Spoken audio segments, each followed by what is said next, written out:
Welcome friends, आज आपण पाहणार आहोत इयत्ता 12वीच्या इंग्रजीच्या पाठ्यपुस्तकातील सेक्शन 2 म्हणजेच पोएट्री सेक्शनमधील 2.2 म्हणजेच दुसरी कविता इंडियन व्हीवर्स भारतीय विणकर या कवितेचं मराठी ट्रान्सलेशन म्हणजेच मराठी भाषांतर।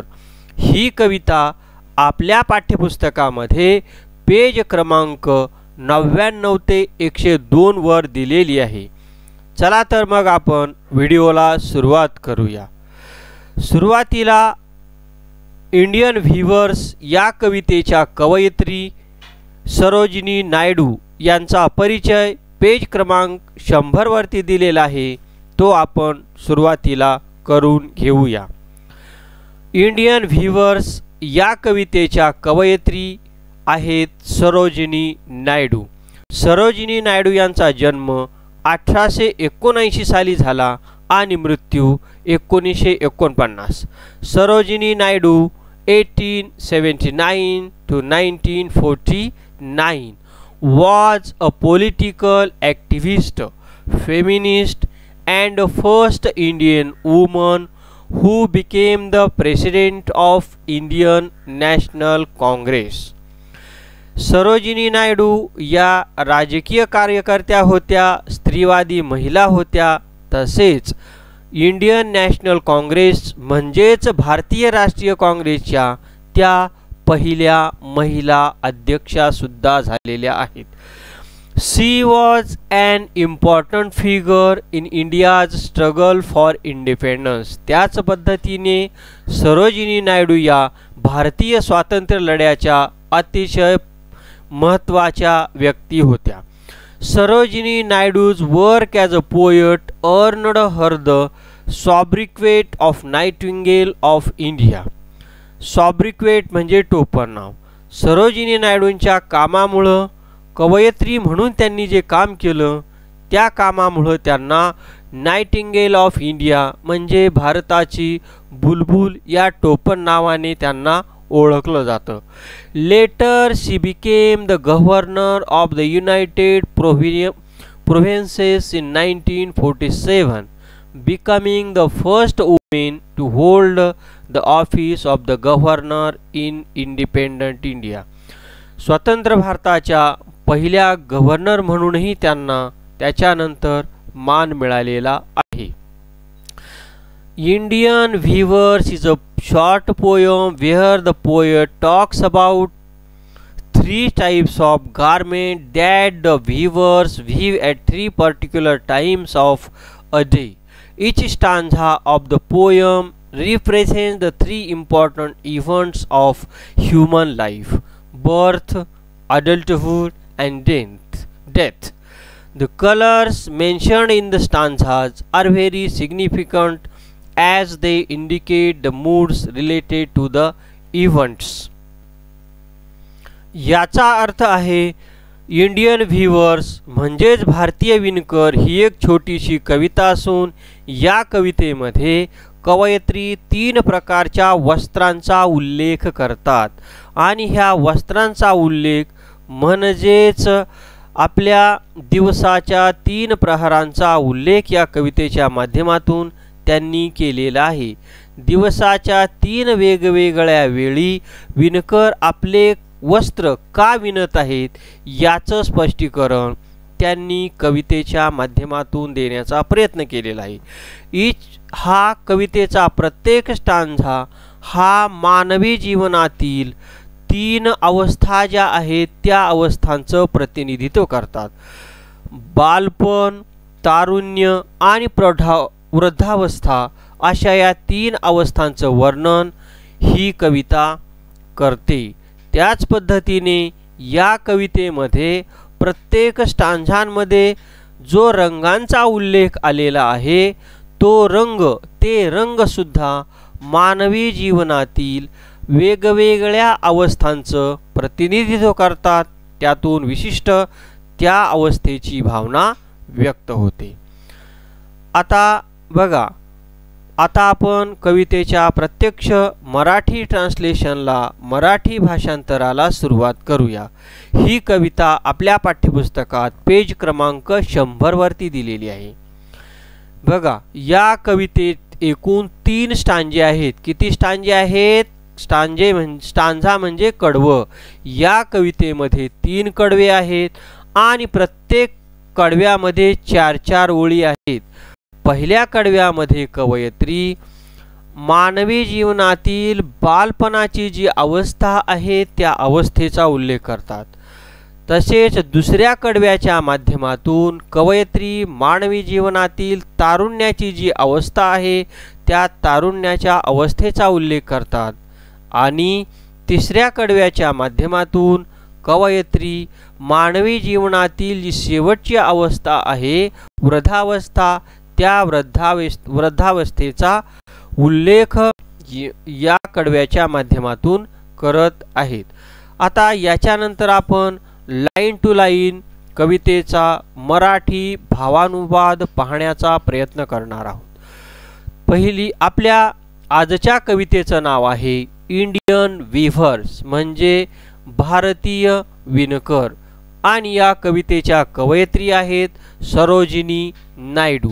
या कवितेची पहिली ओळ आहे, weavers weaving at break of day, why do you weave a garment so gay, blithe as the wings of a halcyon wild, we weave the robes of a new born child.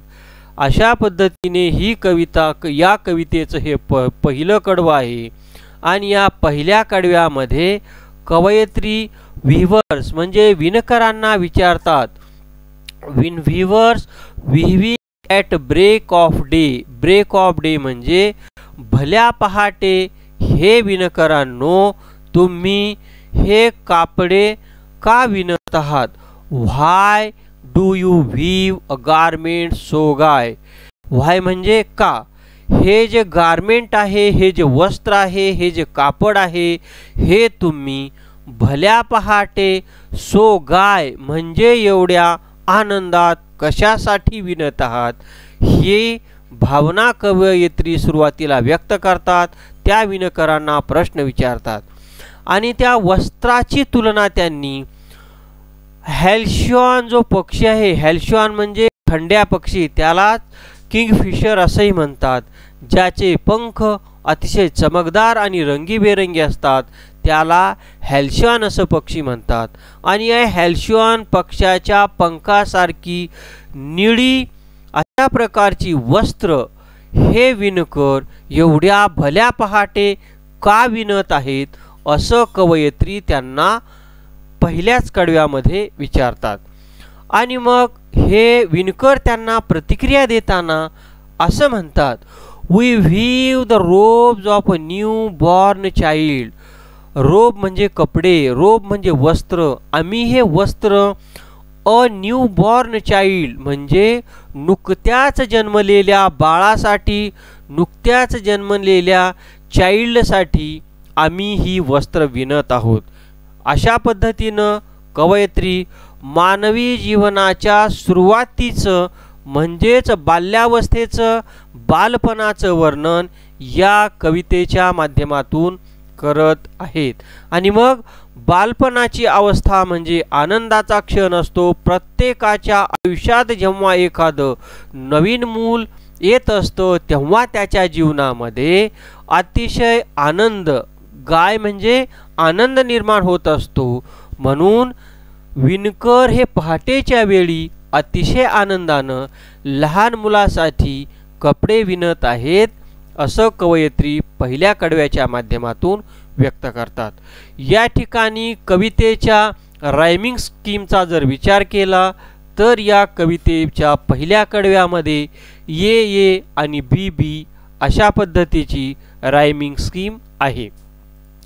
आता याच्यानंतर आपण कवितेचं दुसरं कडवं पाहूया, weavers weaving at fall of night, why do you weave a garment so bright, like the plumes of peacock purple and green, we weave the marriage veil of a queen.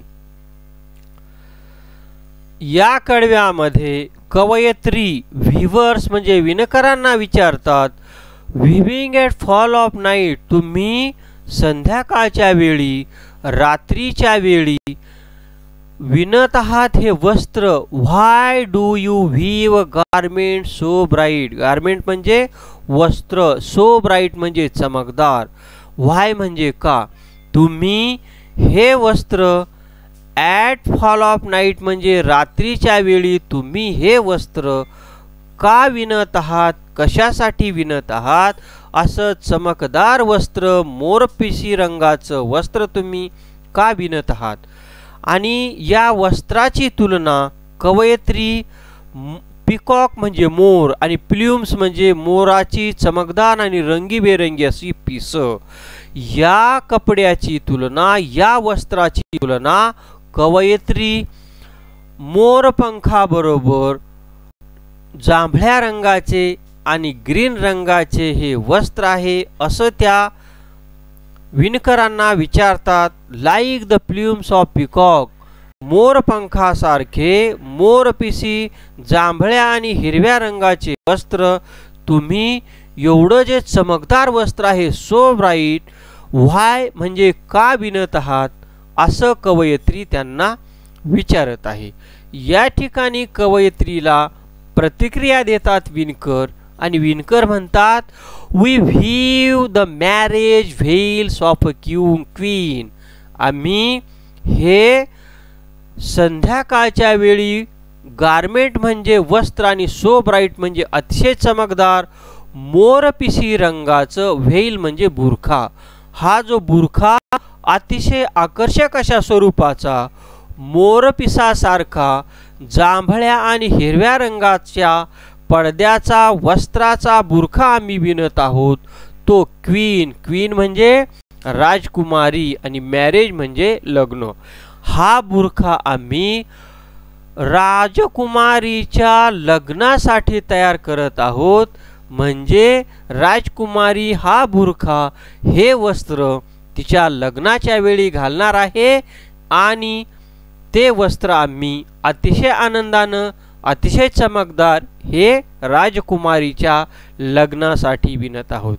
आणि अशा पद्धतीने कवयित्री या दुसऱ्या कडव्यामध्ये मानवी जीवनातील तारुण्याची जी अवस्था आहे, अतिशय रंगीबेरंगी स्वप्नांनी जगण्याची अवस्था आहे, ही अवस्था कवयित्री या कवितेच्या दुसऱ्या चरणामध्ये, दुसऱ्या कडव्यामध्ये व्यक्त करताना आपल्याला दिसतात.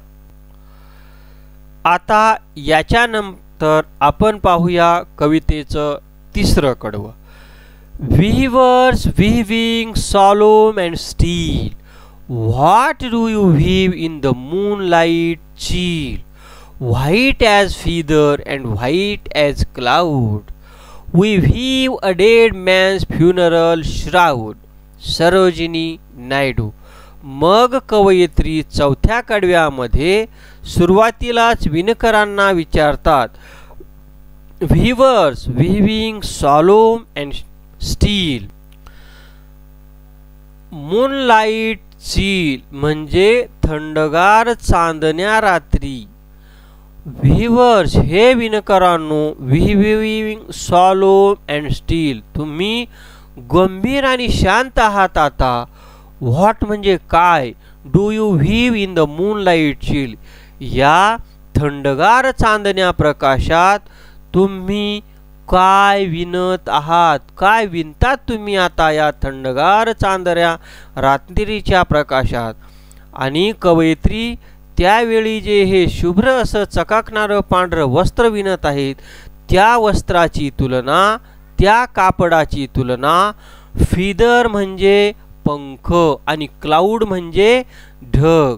व्हाईट ॲज फिदर, पक्षाच्या पंखाप्रमाणे पांढरे, आणि व्हाईट ॲज अ क्लाउड, ढगाप्रमाणे पांढरे कपडे, पांढरे वस्त्र तुम्ही कशासाठी विणत आहात, काय विणत आहात हे असं कवयित्री विणकरांना विचारतात. आणि मग विणकर त्यांना प्रतिक्रिया देताना म्हणतात, we weave a dead man's funeral श्राऊड.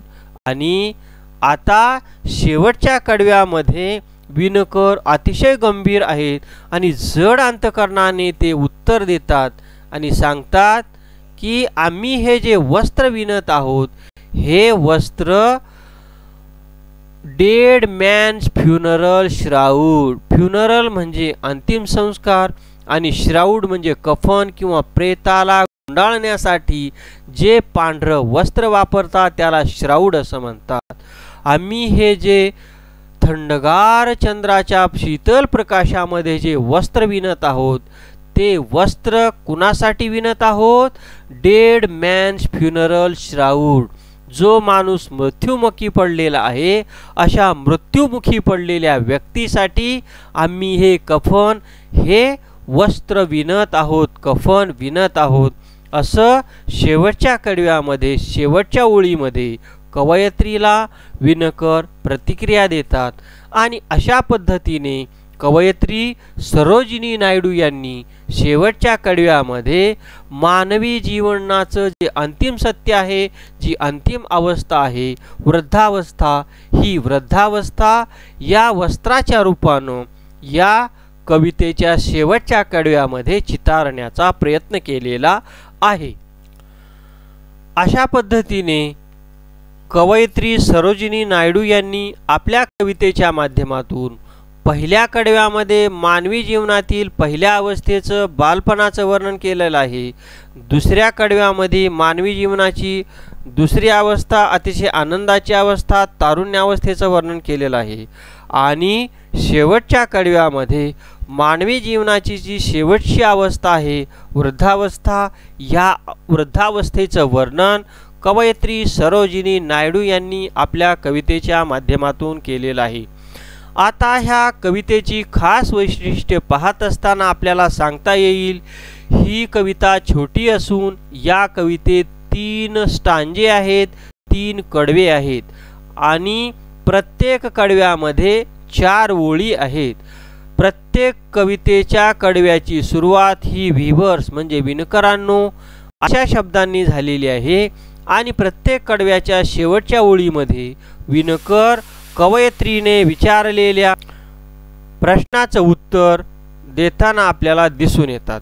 त्याच पद्धतीने या कवितेच्या रायमिंग स्कीमचा जर आपण विचार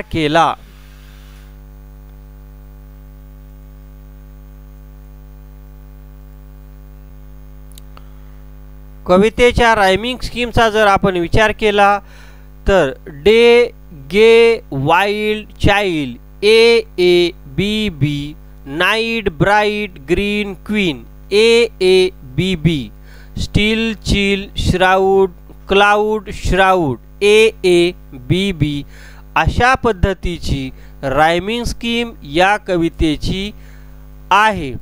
त्याच पद्धतीने कवयित्रींनी या कवितेमध्ये विविध रूपकांचा वापर, विविध फिगर ऑफ स्पीचचा वापर या कवितेच्या माध्यमातून कवितेमध्ये केलेला आहे. तसेच ही कविता भारतीय विणकर, ही कविता भारतीय विणकरांच्या कला कुसर आणि कौशल्य याच्यावर सुद्धा प्रकाश टाकते. त्याच पद्धतीने कवयित्रींनी मानवी जीवनाच्या आयुष्यातील 3 टप्प्यांचे सादरीकरण या कवितेमध्ये अतिशय छान पद्धतीने केलेले आहे. ही कविता मानवी जीवनातील विविध टप्पे आणि ज्या मानवी जीवनामध्ये विविध भावना असतात या भावनांचं विश्लेषण या कवितेमध्ये आलेलं आहे. प्रत्येक मानवाला या 3 टप्प्यांचा सामना हा करावाच लागतो. कोणते 3 टप्पे? बालपण, तारुण्य आणि म्हातारपण. आणि याच्यामुळे माणसाला मानवी जीवनामध्ये खूप अनुभव येत असतात. बालपणात शुद्ध आनंद असतो. बालपणामध्ये काय असतो? शुद्ध आनंद असतो. तारुण्यामध्ये काय असतो? रंगीबेरंगी कार्यक्रमांचा आनंद घेता येतो.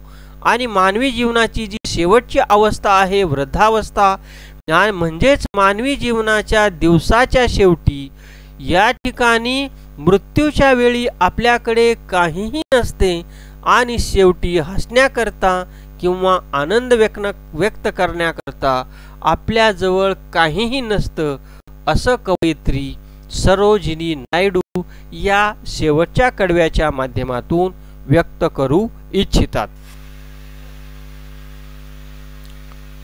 Thank you for watching.